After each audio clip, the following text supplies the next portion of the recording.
제가 2023년 12월 29일 날 금요 철야 때 나그네 신앙이라는 제목으로 말씀을 전했습니다. 오늘은 그 버전 두 번째 이야기가 되겠습니다. 오늘 또 나그네 인생에 대한 이야기인데요, 우리가 말씀을 통하여 은혜가 되었으면 좋겠습니다. 여러분, 성경이 모든 인생의 해답이 들어있는 하나님의 말씀임을 믿으시죠? 아멘이 좀 약하신 것 같은데 믿으시죠? 네, 그 성경이 우리 인간의 삶을 정의를 내릴 때, 그럼 어떻게 정의를 내리고 있는지 아시겠습니까? 성경이 우리의 삶을 정의를 내릴 때 신구약의 말씀이 우리에게 이렇게 정의를 내리고 있습니다. 인간의 삶은 돌아갈 곳이 있는 나그네 인생이다, 그렇게 가르쳐주고 있습니다. 구약에 먼저 보면, 구약의 바로 앞에 선 족장 야곱이 자기의 삶을 한마디로 이렇게 얘기합니다. 험악했던 내 나그네 길의 세월이, 그렇게 얘기하고요. 신약에서도 사도 바울이 성도들에게 편지를 보낼 때에 그 수신자들을 지칭하면서 이렇게 얘기합니다. 본도, 갈라디아, 갑바도기아, 아시아에 흩어진 나그네들에게 이렇게 얘기합니다.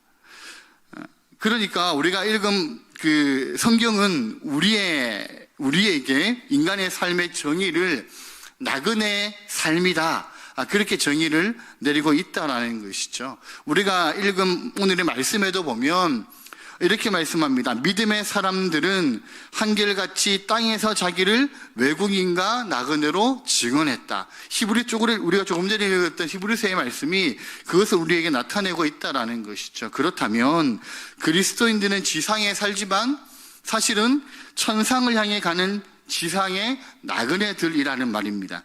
우리는 근본적으로 길을 가는 존재요, 나그네 인생을 살아가는 사람들이라는 것이죠.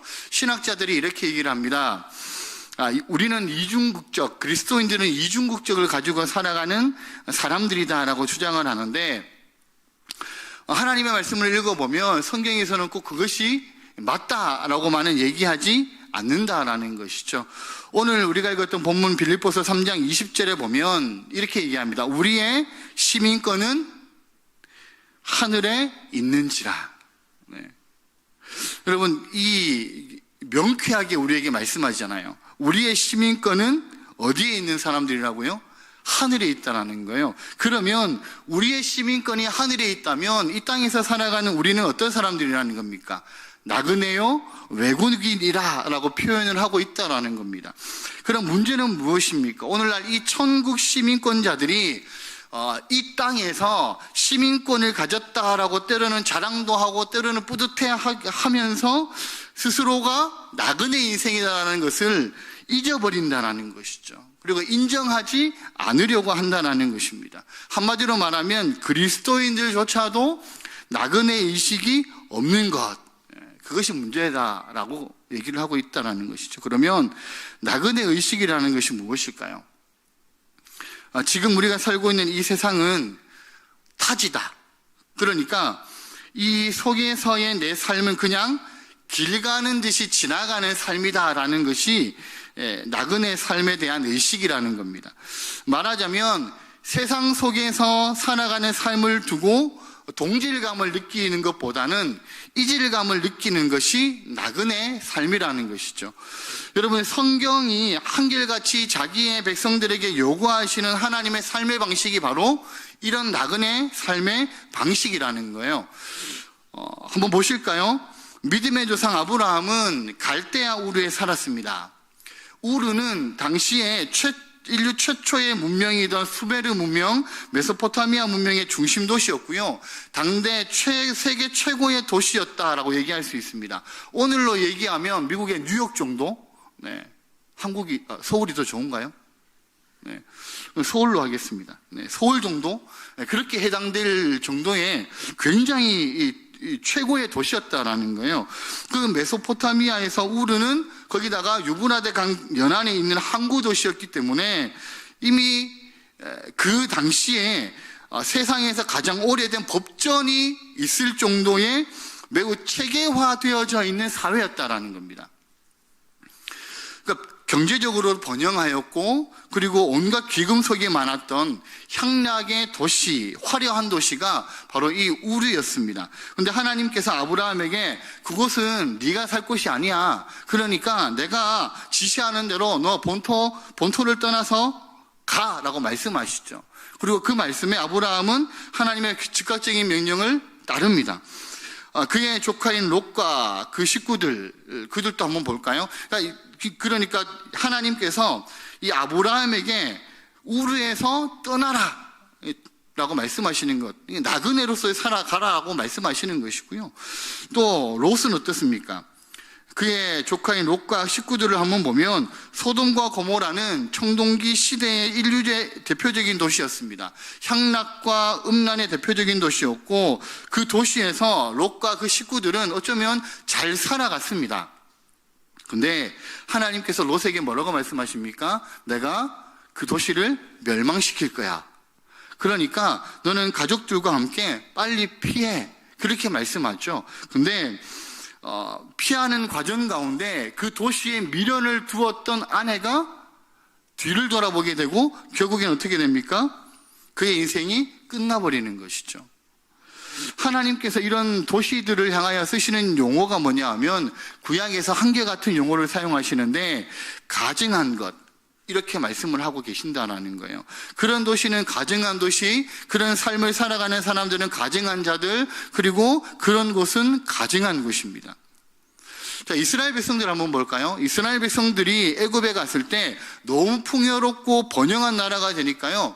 처음에 이스라엘 백성들이 애굽에 내려간 그 이후에 그 나라가 너무 번영하게 되니까 거기서 죽치고 살고 싶었다라는 것이죠. 또 처음 이스라엘 백성들이, 유다의 백성들이 바벨론에, 나라가 망하고 바벨론에 끌려갔을 때는 처음에는 그들이 고향을 굉장히 사모하는 것처럼 보여집니다. 근데 그곳에서 좀 살다 보니까 살만하거든요. 괜찮거든요. 그러니까 나중에는 그냥 그 바벨론에 앉아서 눌러 앉아 살고 싶었던 사람들이 그들이었습니다. 자, 그런데 하나님께서는 이것이 너희가 죽치고 눌러 앉을 곳이 아니다라고 말씀하시면서 그 이스라엘 백성들을 출애굽시키시죠. 그리고 바벨론에서도 탈바벨론을 시켜서 다시 돌아가게 만드시는 거죠. 이것이 그 시대나 오늘날 우리에게 하나님께서 요구하시는 삶의 기본적인 모습이라는 거예요. 세상 안에서 살아가지만 그 세상에 속하지 않는 삶을 살아가는 것. 오늘날 기독교 세계관 운동에서 가장 많이 쓰이는 표현이 이 말이거든요. 세상 안에 있지만 세상에 속하지 않는 것. 성경뿐만 아니라 우리를 앞서간 믿음의 모든 선진들이 이 지상에서의 삶은 여기서 그저 지나가는 삶이요, 그리고 나그네 인생이다라고 말씀을 하고 있다라는 겁니다. 우리가 앞에서 살펴봤던 아브라함도 그렇고 롯도 그렇고 그 이후에 애굽에 내려갔던 이스라엘 백성들이나 바벨론에 잡혀갔던 이스라엘 백성들도 그렇다라는 거예요. 이런 나그네 의식에 대한 깊은 깨달음이 우리 믿음의 선조들에게는 있었다라는 겁니다. 성경의 인물들에게는 그게 있었다라는 것이죠. 그래서 이 땅에 머물러 살아가는 것을 안주하는 게 아니라 우리의 삶은 지나가는 삶이다라는 것을 알았다라는 겁니다. 근데 오늘날 우리는 어떻게 살아가고 있느냐라는 것이죠. 우리는 유사일의 가장 발전된 시대를 살아가고 있습니다. 사회적으로 그리고 세계적으로도 코로나나 폭우나 환경 파괴나 이런 인간의 일탈적인 현상이 있음에도 불구하고 과거에 귀족이나 왕들이 누려보지 못했던 그런 다양한 음식들, 다양한 문화들, 옛날에 사람들이 보면 놀라 죽을 만한 그런 시대를 우리는 살아가고 있는 것이죠. 인류 최대의 시대를 우리는 살아가고 있다라는 겁니다. 그러니까 너무 잘 사는 시대에 산다고 우리가 생각을 하고 우리가 살아야 할 나그네 인생, 나그네 의식은 아예 망각하고 있다라는 것이죠. 우리가 분명히 깨달아야 될 것은 뭐냐 하면 우리는 길 위의 존재라는 겁니다. 그 길에 정착해서 눌러 앉아 살아가는 인생이 아니라 우리는 지상의 나그네들이라는 것이죠. 이런 분명한 영적인 인식이 우리에게 있어야 된다는 겁니다. 여러분, 그러면 우리가 나그네인 건 알겠는데 나그네는 그럼 어떻게 살아야 되느냐라는 것이죠. 우리에게 성경이 우리의 인생은 나그네 인생이다라고 얘기를 하고 너희들은 나그네 인생이야, 나그네야라고 말씀하고 있다면 이 나그네는 그럼 어떻게 살아야 되는가라는 질문을 우리는 던질 수 있다는 겁니다. 그 질문에 대해서 우리 믿음의 선배들 이 글도 쓰고 귀한 가르침을 남겼습니다. 그 대표적인 사람이 칼빈입니다. 칼빈은 기독교 강요 4권을 쓰면서 그 중에 3번째 권에서 그리스도인이 세상에서 어떻게 살아가야 되는가라는 것을 잘 기술하고 있다는 거예요. 그 돈이라든지 인기라든지 명예를 추구하는 자들에게 칼빈이 되게 강하게 경고하는 것을 우리는 기독교 강요를 통해서 볼 수가 있거든요. 그리고 이런 가르침을 이어받은 네덜란드의 그 학자 중에 아브라함 카이퍼라는 학자가 있습니다. 근데 그 학자는 이렇게 얘기합니다. 이 세상에서 살도록 하신 거는 하나님이시고 그 속에서 삶의 길이와 살 수 있는 다양한 달란트를 주신 분도 하나님이시니까 하나님이 주신 그 삶의 현장 속에서 하나님 앞에 많은 열매를 맺고 문화적 사명을 다하는 삶을 살아야 된다. 그래서 삶의 모든 영역에서 예수 그리스도가 이것은 내 것이라 라고 얘기하지 않는 영역이 하나도 없게 해야 된다. 그래서 우리 모두가 이 땅에서 문화적 소명자로 살아야 된다라는 것이 이 아브라함 카이퍼의 생각이었습니다. 그러니까 우리가 나그네인 거는 맞지만 근데 하나님께서 주신 삶의 길이와 하나님께서 주신 여러 가지 은사를 가지고 우리에게 주어진 삶을 치열하게 살아가야 된다는 것이죠. 그리고 문화적인 소명을 감당해야 된다는 겁니다. 그 실제적인 모델을 성경에서 들자면 사도 바울을 우리는 들 수 있습니다. 여러분, 사도 바울은 예수님을 만나고 난 이후에 한 번도 자기를 위해 살아간 적이 없는 평안하고 안락한 삶을 한 번도 살아가지 않은 사람이었습니다. 그는 예수님을 만나고 난 이후에 늘 떠돌이 삶이었죠. 왜냐하면 1차, 2차, 3차 전도 여행을 다녔고요. 수시로 전도를 하는 사람이었기 때문에 늘 떠돌이 삶을 살았습니다. 세상의 모든 곳을 떠돌아다니면서 한마디로 예수님 만난 그 이후에 이 바울의 삶은 길 위의 삶이었다라는 거예요. 그는 그 삶을 나그네처럼 살면서 어떤 위험에 당면하냐 하면 고린도 후서 11장 26절인데요. 우리 고린도 후서 11장 26절을 같이 한번 읽겠습니다. 시작. 여러 번 여행하면서 강의 위험과 강도의 위험과 동족의 위험과 이방인의 위험과 시내의 위험과 광야의 위험과 바다의 위험과 거짓 형제 중의 위험을 당하고, 그러니까 아무런 보호막이 없고 무슨 방패막이 없고 집이라는 것도 없이 그냥 나그네서의 평생을 떠돌아 살다 보니까 모든 것이 노출이 되어 있고 모든 위험에 당면하게 되었다라고 지금 바울이 얘기하는 것이죠. 이렇게 삶 자체가 철저히 나그네 삶이었고 이 바울의 의식도 나그네 의식이었지만 근데 바울은요 이렇게 얘기하거든요. 나의 달려갈 길을 다 마치고, 자기 그 고백처럼 하나님께서 자기에게 맡겨주신 모든 사명을 다하기 위하여서 죽기 살기로 달렸다라고 얘기를 합니다. 그래서 바울이 유대 총독이었던 베스도 앞에 섰을 때 베스도가 바울을 신문하면서 이렇게 얘기합니다. 바울아, 내가 미쳤구나.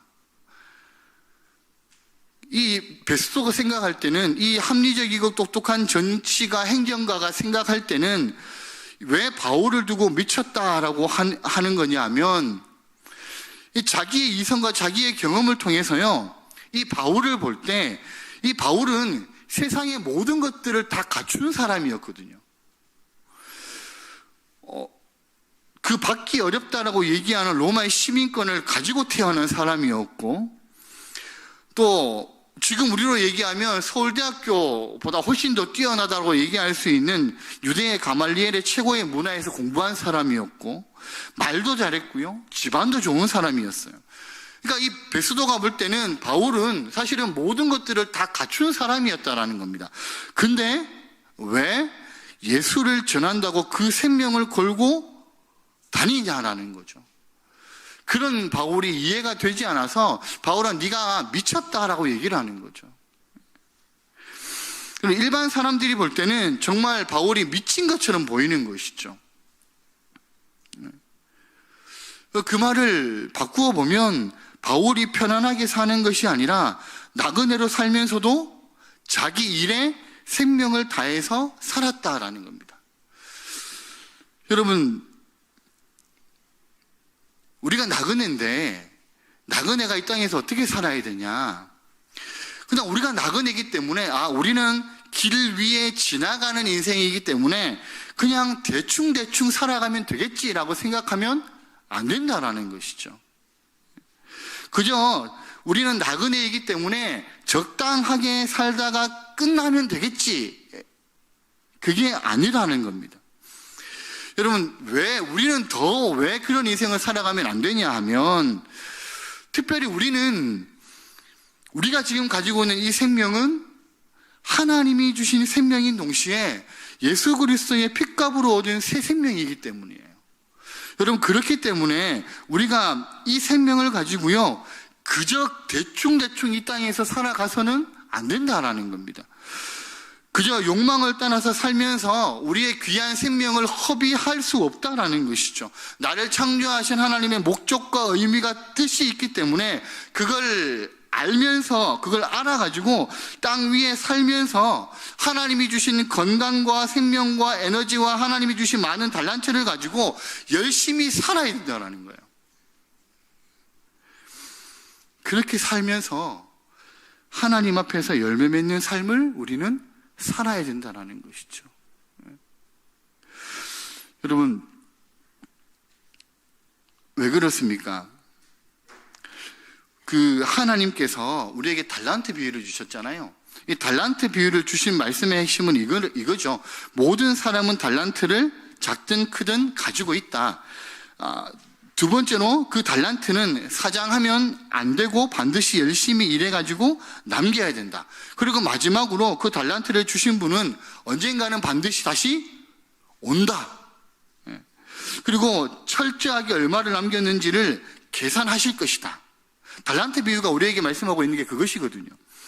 그래서 우리가 비록 나그네로 살지만 내가 나그네로 사니까 대충 살고 말고 그냥 대충 살다가 가자, 그게 안 된다는 거예요. 하나님이 부르시기 전에 달란트를 주신 분이 계산하자고 나서기 전에, 그러니까 신랑이 찾아오기 전에 우리의 인생이 하나님의 부르심에 불려가기 직전까지는 우리가 나그네이지만은 더 열심히 살고 바울처럼 최후에 열심히 경주를 해야 된다는 것입니다. 그런 삶을 우리는 살아가야 된다는 것이죠. 그럼 우리가 이 땅을 살아가다 보면 우리에게 나그네임을 포기하게 만드는 유혹들이 참 많이 찾아옵니다. 철로 역정이라는 성경 다음으로 많이 팔린 기독교 고전에 보면 이 크리스천이라는 주인공이 천성을 향하여서 그 길을 걸어가는데, 그 걸어가는 길에 많은 도전과 유혹들을 받게 되는데요. 특별히 허영의 시장을 지나가면서 그 세상의 유혹거리에 직면하게 됩니다. 이 크리스천이 받은 유혹은 4가지인데요. 먼저 부요함, 두 번째는 권력, 세 번째는 향락, 네 번째는 인기와 명성이었어요. 여러분, 근데 이런 것 가운데 이 크리스천이 받은 이 4가지의 유혹들 가운데 특별히 오늘을 살아가는 우리가 빠지기 쉬운 보편적인 유혹이 있다라는 겁니다. 그게 뭘까요? 첫 번째 나오는 거죠. 부유함입니다. 부유함. 디모데전서 6장 9절의 말씀이요, 우리에게 이렇게 말씀하시거든요. 같이 한번 읽겠습니다. 시작. 부활이 하는 자들은 시험과 올무와 여러 가지 어리석고 해로운 욕심에 떨어지나니 곧 사람으로 파멸과 멸망에 빠지게 하는 것이라.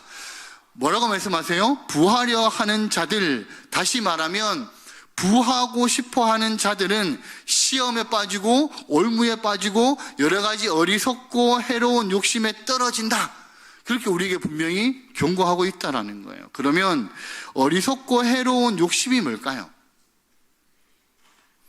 성경이 우리에게 말하고 있는 어리석고 해로운 욕심, 구체적으로 얘기하면요, 돈을 많이 벌고 싶은 돈 욕심입니다.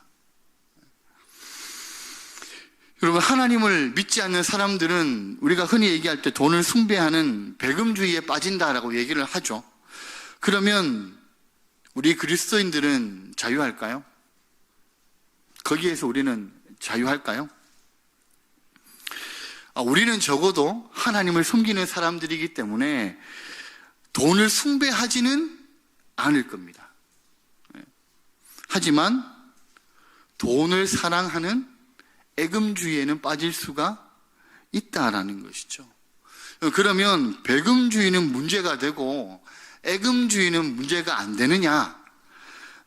아니라는 거죠. 디모데전서 6장 10절 말씀이에요. 우리 같이 한번 읽을까요? 같이 한번 읽겠습니다. 시작. 돈을 사랑함이 일만하게 뿌리가 되나니 이것을 탐내는 자들은 미혹을 받아 믿음에서 떠나 많은 근심으로써 자기를 찔렀도다. 자, 디모데전서 6장 10절에서 분명히 뭐라고 말씀하세요? 돈을 사랑함이 일만하게 뿌리가 되나니. 우리가 우리를 보면, 내가 나를 보면 내가 살아가는 삶에서 별로 죄를 잘 발견하지 못합니다. 왜 그렇습니까? 우리는 믿는 사람들이기 때문에 그래요. 믿는 사람이기 때문에 믿음으로 착하게 살아가려고 하니까요. 그런데 우리 심령 깊은 곳까지 꿰뚫어 보시는 우리 하나님께서 우리를 바라봤을 때 우리에게는 과연 죄가 안 보일까요? 그렇지 않을 것이라는 거죠. 우리의 깊은 곳까지 통찰하시는 하나님이 우리를 바라봤을 때 우리는 착하게 살아갑니다, 우리는 믿음으로 살아갑니다 할 수는 있지만 아마 우리 안에 있는 수만 가지의 죄가 있을 거라는 겁니다. 근데 적어도 그 중에 돈과 관련돼서 찾을 수 있는 우리의 죄를 하나님은 분명히 찾으실 것이라는 거죠. 여러분, 하나님을 사랑해야 되는데 돈에 대한, 물질에 대한 짝사랑을 그리스도인들이 하고 있다라는 것이죠. 그게 돈을 사랑하는 겁니다. 여러분, 이것은 사람으로 파멸과 멸망에 빠지게 한다라고 분명히 성경은 우리에게 말씀을 하고 있고요. 그러면 파멸과 멸망되든지 간에 돈부터 벌어보고 보자, 그렇게 우리가 얘기한다면 하나님이 우리에게 이렇게 말씀하실 거예요. 야고보서 4장 4절인데요. 우리 같이 한번 읽어보겠습니다. 시작. 그런즉 누구든지 세상과 벗이되고자 하는 자는 스스로 하나님과 원수되는 것이니라. 여러분, 하나님이 우리에게 주신 일터에서 열심히 일해서 정상적으로 들어온 수입은 좋은 거죠? 안 좋은 건가요? 다 이렇게 보고 계셔가지고요.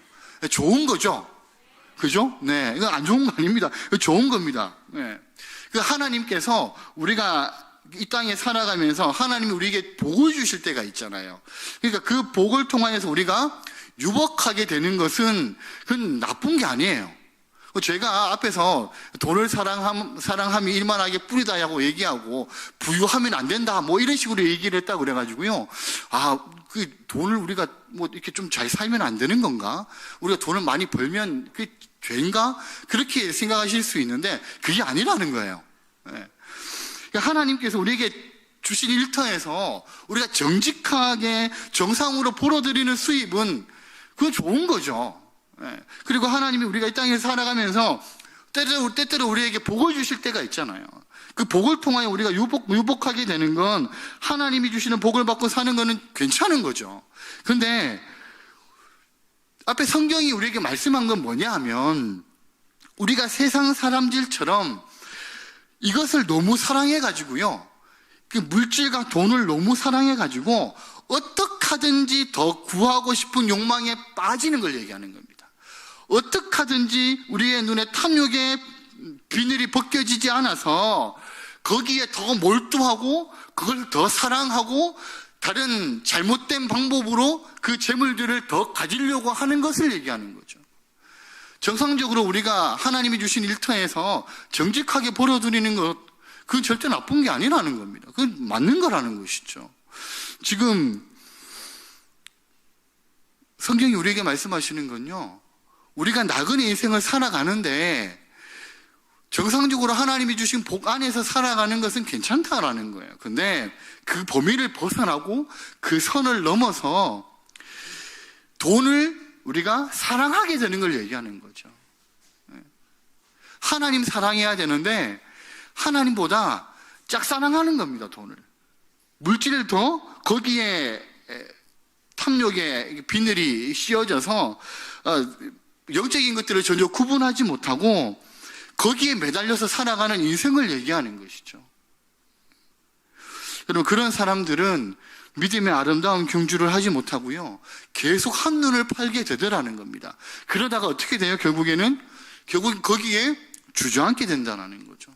나그네 인생을 포기하는 사람이 된다는 겁니다. 여기가 좋고 여기서 내가 돈은 잘 벌고 내가 여기서 떵떵거리면서 먹고 사는 것만 만족하면 되지 라고 생각하는 그런 사람이 된다는 겁니다. 여러분, 어거스틴이 이런 비유를 하거든요. 나그네가 여행을 하는 중에 몇몇 여관에서 휴식하고 즐기는 것은 당연하다.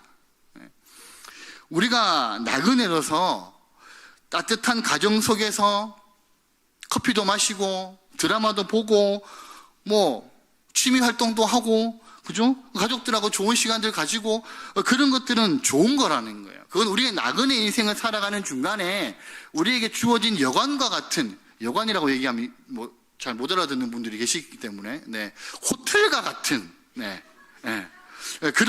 그런 장소라는, 그러니까 그런 거라는 겁니다. 그러니까 취미를 가지고 운동을 하고 여가를 즐기는 것도 우리의 나그네 인생 가운데 당연한 것이라는 거예요. 근데 문제는 뭐냐면, 그런 하나님께서 우리에게 그런 호텔과 같은 복을 주셨어요. 나그네 인생을 살아가는 가운데 너희 여기 호텔에 좀 쉬어. 호텔 안 되면 펜션이라도 좀 쉬어.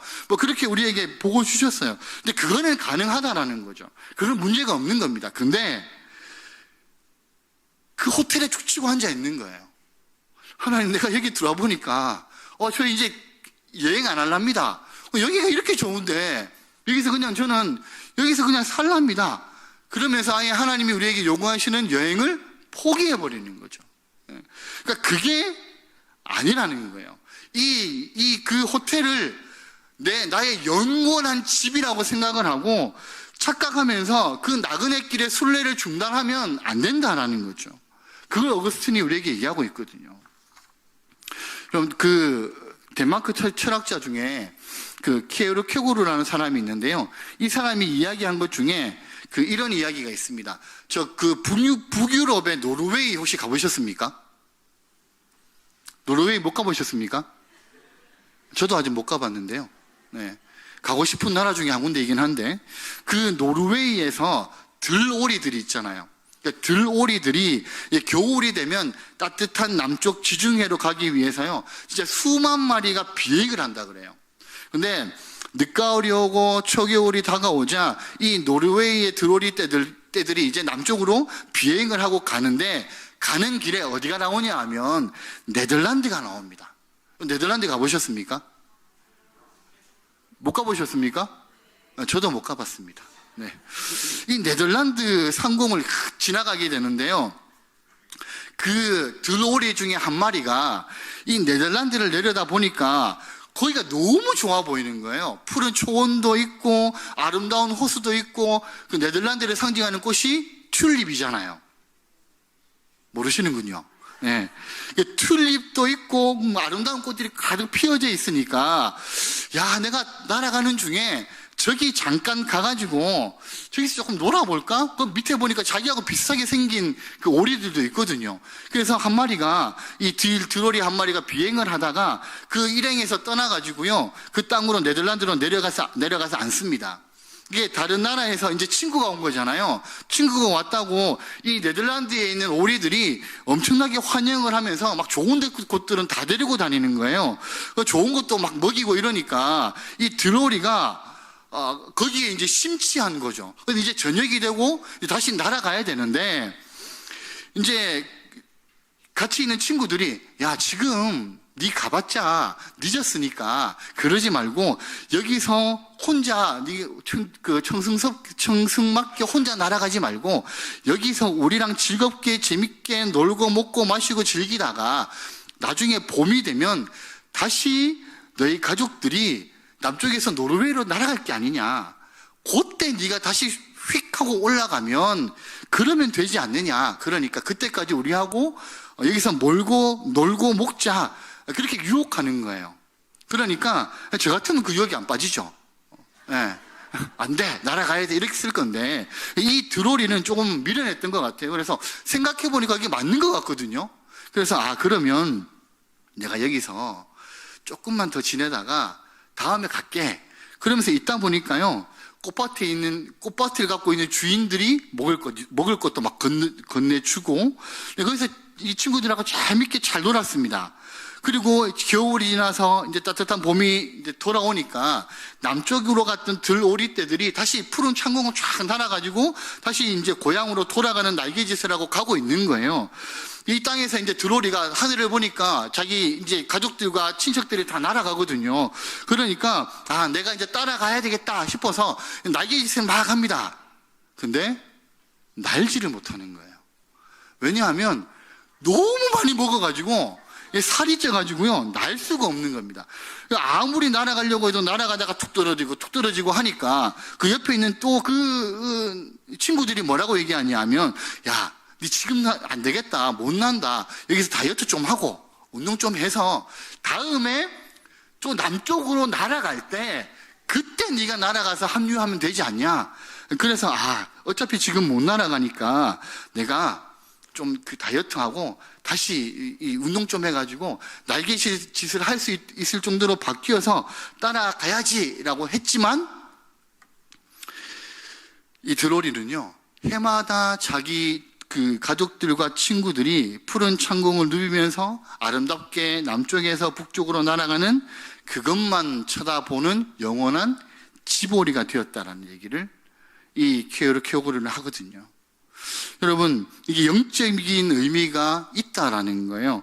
혹시 우리 가운데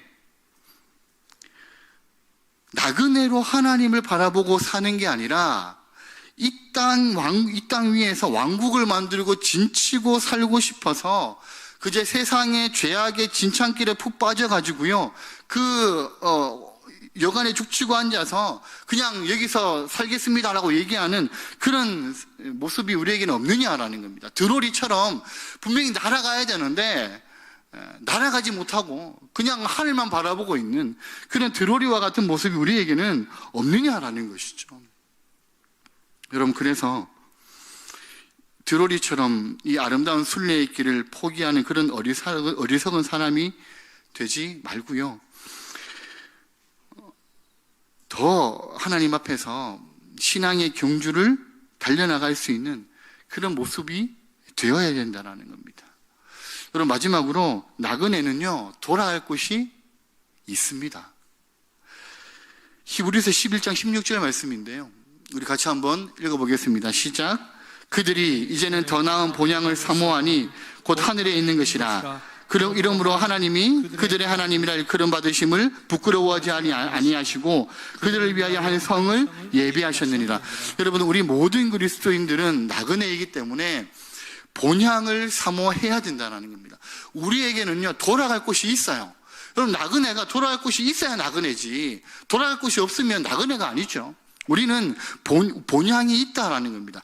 본향을 잊으면 안 된다라는 것이죠. 우리가 너무 좋은 시대에 살기 때문에 우리가 돌아가야 할 그 본향에 대해서 잊고 있고 예수를 믿고 복을 받는다 하는 것도 본향에 주어지는 복이 아니라 살아서 받는 복만 생각하고 있다면 본향에 대한 우리는 소망함이 우리에게는 있어야 된다는 겁니다. 그럼 신앙의 최고의 덕목이 믿음, 소망, 사랑이잖아요. 사랑은 실천을 많이 합니다. 믿음은 많이 강조를 하죠. 근데 소망은 많이 얘기하지를 않는다라는 겁니다. 여러분, 그리스도인의 삶에서 소망은 별로 보기가 참 어렵다라는 거죠. 아주 절망적인 상황이 되면 우리가 소망을 붙들지는 모르겠지만, 그래서 소망을 말한다고 해도 믿음의 사람들도 땅 위에서 받는 미래의 복에 대한 소망을 얘기하는 경우들이 많다라는 겁니다. 근데요, 로마서 8장 24절에요. 우리에게 이렇게 얘기하거든요. 같이 한번 읽겠습니다. 우리가 소망으로 구원을 얻었음에 보이는 소망이 아니니 보는 것을 누가 바라리요. 우리 눈에 보이는 소망은요, 뭐라는 거예요? 가짜라는 겁니다. 우리 눈에 보이는 소망은 진짜 소망이 아니라는 거죠. 그러면 여러분, 우리가 생각할 수 있죠.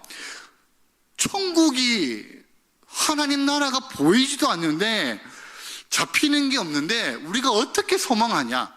우리에게 나그네 인생이라고 얘기하고 우리에게 본향이 있다고 얘기하는데 본향이 보이지도 않고 본향이 잡히지도 않는데 우리가 어떻게 소망을 가질 수 있느냐?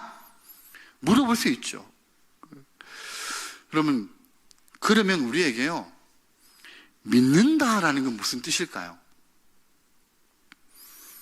내가 믿음이 있다라고 얘기하는 것은 무슨 뜻일까요? 이 히브리서 11장 초디에 보면 뭐라고 그래요? 믿음은 바라는 것들의 실상이요 보지 못하는 것들의 증거다. 그렇죠? 자, 이게 무슨 말이냐 하면 보지 못하는 대표적인 게 좀 전에 제가 말씀드린 우리의 본향이죠. 천국이잖아요. 하나님 나라, 그죠?